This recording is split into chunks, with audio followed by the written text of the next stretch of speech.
You directly gain more confidence the more action you take, depending on your mindset. So in this video, I want to go through what that is and a little life game mechanic that's going to help you out.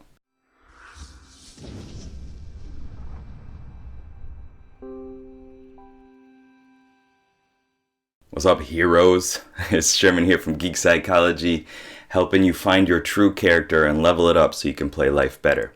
So in this video, like I said, I want to talk about the mindset of action, of engaging things. And this is hard coming from an introvert. It's hard, you know. Extroverts, you might be like, that's my zone.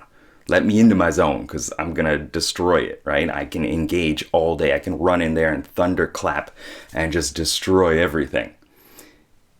But there's a little caveat, right? Like you have to take from it some learnings. So I want to tell a little story just briefly about one of my experiences when I first came to Japan. This was in 2003, so a long time ago, maybe when you were just a wee little boy or girl. No, maybe not that long ago. But anyway, I came here, I was 18. I was still quite in my shell, but I was starting to push myself to get out, to do things that I couldn't do in Michigan. And just to learn about myself, to get away from the habit and the routine. My introverted sensing guardian was just always protecting me. He's like, no, just don't do it. Stay calm, stay comfortable, build up that stability around you, which is good for somebody who uses it as a skill. But for me as an INFP, it's pulling me back. It's holding me back from innovating, from creating an impact on the world. So through some things happening and some really good luck, I ended up in this program to go to Japan. And I met these two really cool dudes. One is an ENFP, the other is an ESTJ. And they definitely pushed me out of my comfort zone. There are all sorts of dynamics in there pulling on my strings of who I am and pushing me into new situations. And one of those was just the language in general. I didn't know Japanese when I came here, and honestly, I didn't really care too much for Japan. Like, it wasn't a thing that I had considered before. I wanted to go to Spain, which I actually didn't go on that trip to go to Spain because I chickened out. But anyway, ended up in Japan, started learning the language, and was just not using it. Like, I would listen to it, I would respond in English, but I was just too afraid. I didn't want to put myself out there and get feedback about who I am or my skill set and all this other stuff. And I watched my friends, that ENFP and the ESTJ, just go out there, and I've said this before in another video, and just like trip over every stone and just fumble around, and it was fine.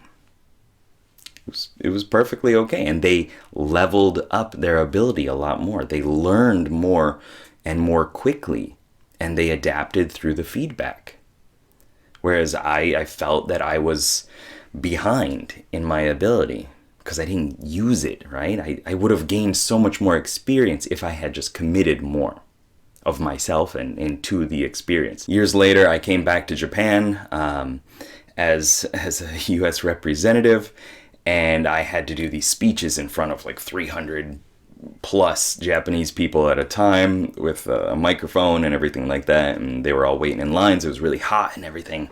You could just see like the sweat dripping from them, the beaming sunlight. And so I, through a nudge from another friend, a coworker at the time, she was like, you should just do it. You can't just stay over here. Just jump in and try it. And I did, and I loved it. It was a great experience to be able to talk to all these people at the same time and make them forget about their troubles a little bit more. Make them forget about their struggles.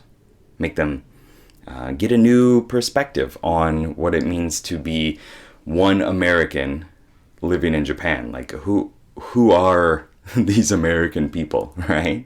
And I know, like, I might not be representative of everybody, but I'm a person, right?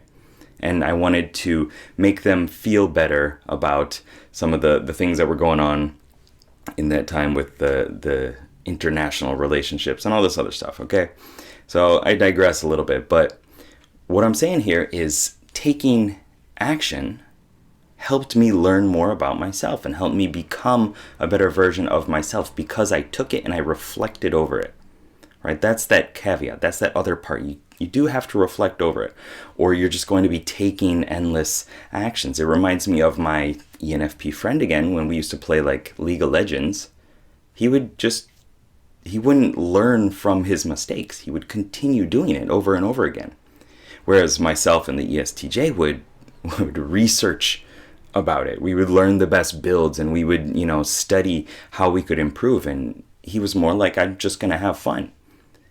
But his counter goal to that was, I want to be really good at this. And he wasn't taking those experiences and those losses and things, even the victories, and reflecting over them and tuning them to become better. So let me bring it back into this mechanic that I want to talk about. If you've heard of a game called Powered by the Apocalypse, it's a system rather, Powered by the Apocalypse. It's used in a bunch of different tabletop role-playing games. It's not rolling a 20-sided dice, a d20. It's rolling 2 6-sided dice. And you add your skills and approach or whatever it is, and with that you get a variable result. If you don't play games, that's okay. Just hold on for a second. This is going to be good, okay? But if you do play games, you should know about this system. I think it's beneficial. And also take this into your life. So you roll your 2d6, your 2 6-sided dice, right? And you add your stuff. If you get a 10 or more, it's like a full-on success. You did what you wanted to do. That's great. Good job. Like, boom, you did it. Sometimes you did it better than you expected. If you roll between a 7 and 9, you did it. Good job. Success. But there's a complication. Maybe you pay a price on something. Maybe you take some damage. Maybe you lose your weapon. Maybe you lose your footing. Whatever it is. Maybe you didn't expect something else to happen. You made a little bit too much noise and some other enemies heard you or whatever it is. It could be a bunch of things. But it's still a success. Fundamentally, it is a success. There was just a complication. And then under 6 is a failure. Right? Just it did not work out. Bad things happen. Sometimes you could still be given that success, but bad things do happen. So let's bring this back into your life. I think of actions, taking an action to try something new is like rolling those 2d6, those 2 6-sided dice, and adding your why and your skill set. Why do you want to do this thing? Why do you want to be healthier? Why do you want to have a better relationship? Why do you want to be more successful financially?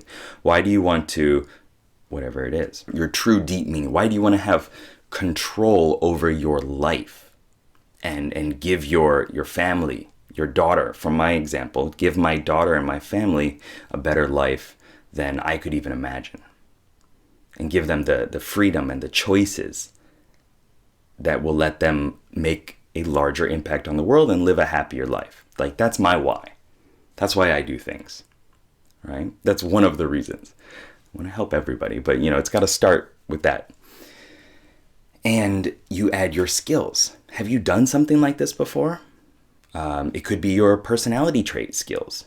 As an introverted thinker, like your ability to parse through and assimilate that information and make sure that it makes clear, concise sense, and be able to use that and other models of understanding the world as a framework to get leverage over something. To be able to do that is your superpower. That's your skills. That's one way of looking at your skills. It could be another set of skills. It could be, you're good at computers, you're good at art, you're good at talking to people, you're good at a language. You like running and you run a lot. That's a skill, right? So you take your why and you take your skills and you add it to your taking an action. And with that, if you do that, in my opinion, there is no hard fail. There's no 6 or under. Because whatever you do, you're going to get some sort of feedback. Like, I did this, it kind of worked, or it didn't work. And there might be a complication. Maybe it did cause some issues. Maybe you're clashing with a friend now, right? But with that feedback, you can take more actions using your whys, using your skills again, in order to kind of bump it up and to succeed the next time through. It's not like it's just over. I think most things in life, you take an action and it's not just gonna stop and be done. I gotta say, this isn't for life or death situations, right?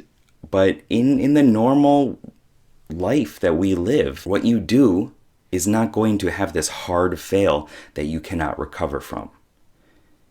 If you look hard enough, there will be a success. There will be some sort of benefit that was in there, and there might be some complications, or you might have just completely nailed it and done a really good job. So this is that PBTA, powered by the apocalypse, kind of mindset and mechanical set for life. So part of my goal with this video is to give you permission to fail.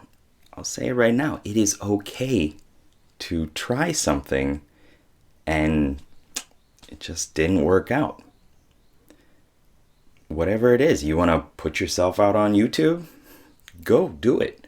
It's going to be rough and that's okay, because you're going to take it and you're going to learn from it.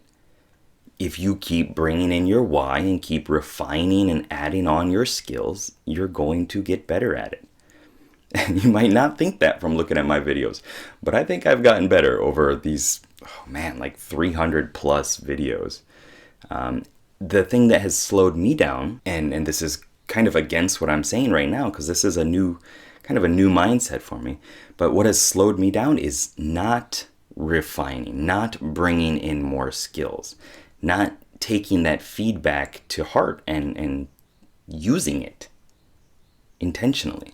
It's like I was saying about my friend who was playing League of Legends that just would keep doing the same mistakes over and over again and not learn from it. That's what I've been doing a lot of times with this. It's not my only goal to be successful on YouTube, but it's something that I think would have helped, and I'm still working on it. So once again, what I want to say is you have permission to fail. I'm sure nobody has said that to you before. Like, it's okay. You can do it. You can try. If it doesn't work out, that's okay. Walk it off. Rub some Robitussin on it. It's good. Just, you'll be okay if you take those learnings and you try again and you engage again. That builds more confidence because you know that you can cope. You know that you can acclimate. You know that you've been through this before because you've taken more actions. You've gotten more experiences. You've been through it before and you'll be okay. So I want to do a quick little exercise to help you know which action you should take, because that's always a big question. So what I want you to do is to think of something that you want. What is a goal that you have in your life? Okay, something you don't have yet. Could be something you're working on. Could be some dream you have. I want to be a hairdresser. That's fine. So how do you imagine that? Whatever that goal is, visualize it. Like, see yourself looking at yourself. Okay, you're looking at yourself. See yourself there being successful in that thing. Visualize it. See what you look like, what you're wearing, your smile, how you're holding yourself, your posture, who's around you. Really get into that visual aspect. Bring in some audio. What does it sound like when you're pouring that delicious coffee in the morning and you get to take it in and breathe in and just be like, I love my life. What does that sound like? Get into the kinesthetics of it. How does it feel? Both feel as in your emotions, your feeling states, and any physical sensations. And when you're cutting somebody's hair, if you're a hairdresser, when you're cutting somebody's hair, like, what does that hair feel like in your hand? What do the scissors feel like in your hand? Like, you hear they massage people's heads and do all this other stuff too that costs way too much money, but you might imagine that, okay? And if you want to, bring in some smells and tastes as well. Really get a clear visualization of what it is. And then come back to now. Where are you now? What's life like for you now? Look around you. Listen around you. Feel your state. Are you excited? Are you matching that congruently to how you imagined yourself as you completed this goal? My guess is not quite. Okay, are you living where you want to be? Is your studio filled with the things that you want? Whatever it is. And don't use that as a depressant. It's not something to hold you down. It's something to give you that fuel and that motivation, because now you've seen how you want it to be. You've seen where you are. You have clear distinctions of what life is like on both sides. And then think, what is the first step?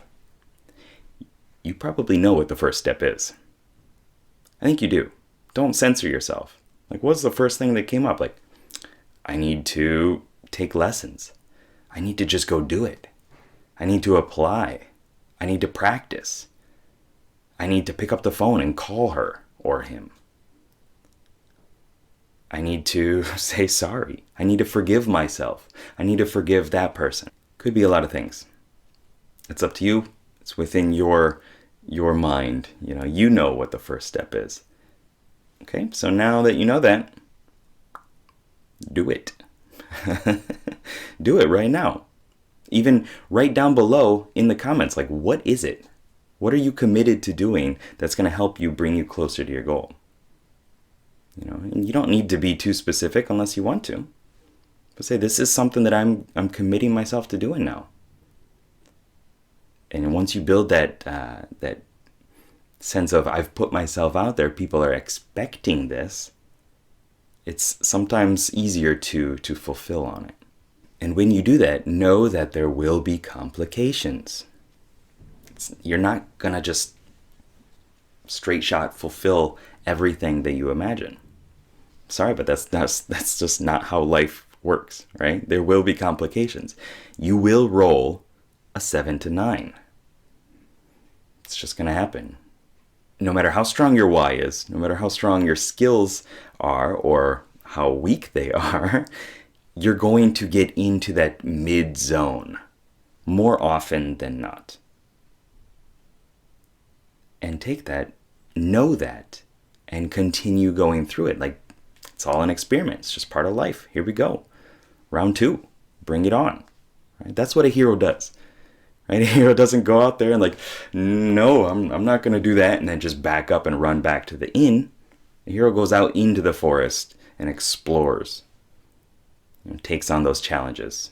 Saves the princess, whatever it is. All right. So I hope this video was helpful. And as always, I like to throw these little twists at the end. I hope that they keep you going. I hope they make you think of things in a different way. If you like this video, please comment down below. It helps with the analytics and it helps me see how it's impacting people. Right? It helps me know that, oh, this is something that I said that was actually good. It rang true. It resonated. And then I can continue to tailor my videos with that, even if it's a dislike and then the reason. It sucks. It's painful sometimes, but that's how you learn. Right? So please like, comment, subscribe, share this with somebody else that you think it could help. All right? Anybody that's into Powered by the Apocalypse or tabletop games or living life better, please share it on. All right? Keep up the lifelong questing. Good luck. Have fun. Peace.